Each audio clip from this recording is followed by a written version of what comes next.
మీరు చూస్తుంటే ఇప్పుడు మొత్తం మిగతా టైప్ స్టార్స్ లాగా కనిపిస్తున్నారు. అదేమన్నా ట్రైన్లా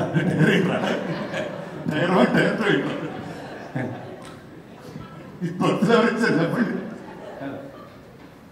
అంటే ఎలా ఉంటారు కదా సార్ ట్రాన్స్పోర్ట్ మీరు అంటే ఇప్పుడు కలెక్షన్స్ కానీ బయట కూడా సినిమాలో చూస్తే ఫస్టింగ్ ఎంత ఏంటి ఎట్లా ఉంటాయి కదా దాన్ని బట్టే కదా మీరు కూడా లైక్ టుడే అంటే ఎందుకంటే business is a very small thing. It's govern by say 50 or 80 or 100 people. దానికి ఒక ఎకో సిస్టమ్ దాన్ని పబ్లిసైజ్ చేస్తున్నాం. But as an audience when you watch a film, ఇప్పుడు సే మన తేజ సినిమా వచ్చింది హనుమాన్ అనే film.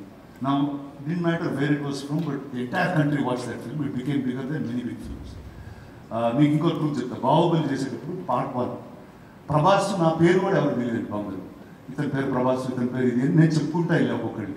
But it doesn't matter who the film was because the films are much bigger than the stars. మనకేంటంటే we like to identify with the person.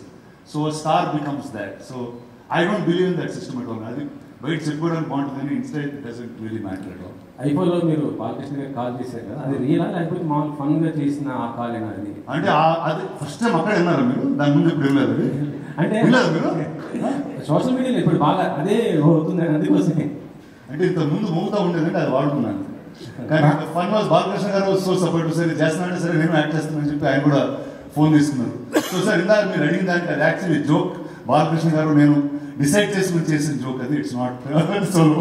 Rana గారు sir, Rana అంటే ఇండస్ట్రీలో చాలా బాగా మాట్లాడతాడు, చాలా ఎక్కువ మాట్లాడతాడు అని ఒక పేరు. అందుకే డాక్టర్ చేస్తారు ఎక్కువ మాట్లాడుతున్నా కూడా ఒకసారి కొట్టేద్దామండి.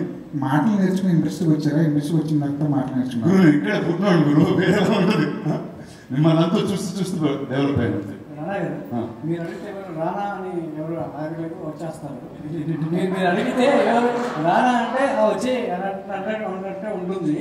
మరి ఈ షోకి సంబంధించి అన్ఫిల్టర్గా అన్స్క్రిప్టెడ్గా చేశారంటున్నారు. ఏ చిన్న విషయం వచ్చినా ఒక స్టార్కి సంబంధించి ఒక యాక్టర్కి సంబంధించి వాళ్ళ వ్యక్తిగత విషయాలు ఏది బయటకు వచ్చినా సోషల్ మీడియా మొత్తం కావెత్తిపోతుంది. సో ఇలాంటి విషయంలో ఈ షో జరిగేటప్పుడు ఎలాంటి కేర్ తీసుకున్నారు? అంటే వాళ్ళ పర్సనల్ విషయాలు చాలా ఎంజాయ్గా ఉంటాయి మనం మాట్లాడుకునేటప్పుడు. యాజ్ ఏ ఫ్యాన్స్ కావచ్చు, లేదంటే బయటకు వచ్చినప్పుడు వాళ్ళ వ్యక్తిగత విషయాల్లో సోషల్ మీడియాకి ఎక్కడ ఎలాంటి జాగ్రత్తలు తీసుకొని మీరు అన్ఫిల్టర్గా ఈ షో చేశారు? First I think social media is a very big word అండి. అంటే ఐ గెట్ కన్ఫ్యూజ్డ్. అంటే మామూలుగా మనకి ఒక 10 మంది తెలిస్తే ఎలా ఉండాలో ఎలా బిహేవ్ చేయాలో ఆలోచిస్తాం. 100 మంది తెలిస్తే కొంచెం తక్కువ, ఎందుకంటే అంత మన కనెక్షన్ ఉంది. అదే ఒక లక్షల మంది తెలిస్తే ఎలా ఇప్పుడు నాకు నచ్చింది నేను మీకు నచ్చకపోవచ్చు. ఇప్పుడు suppose the other way round.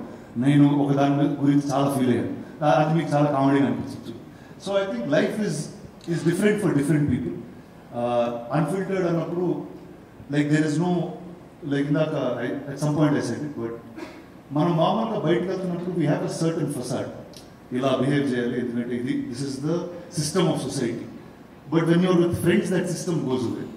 So I just make sure that comes on the show. And it's not ఇప్పుడు ఎవరినో కించపరచడానికో ఇంకోటి అలాంటి ఎజెండాలు అయితే నాకు ఇప్పుడు ఉండవు కూడా.